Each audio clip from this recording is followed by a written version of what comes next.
కీర దోసకాయ చాలా మందికి కీర నిమ్మకాయ సలాడ్ ఫేవరెట్, కానీ ఆయుర్వేదం ప్రకారం ఇది కరెక్ట్ కాంబినేషన్ కాదు.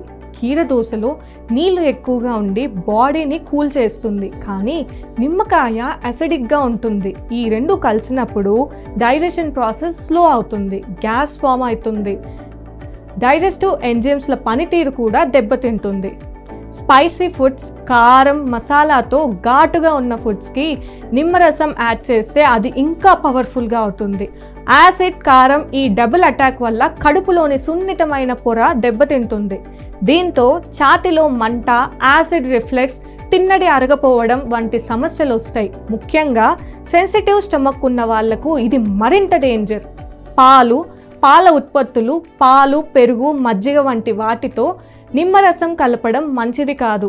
నిమ్మలోని సిట్రిక్ యాసిడ్ పాలలోని ప్రోటీన్స్లను విడగొట్టేస్తుంది, దీనివల్ల పాలు విరిగిపోయేలా చేస్తుంది. ఈ కాంబినేషన్తో అసిడిటీ, గ్యాస్, విరోచనాలు అయ్యే ప్రమాదం ఉంది.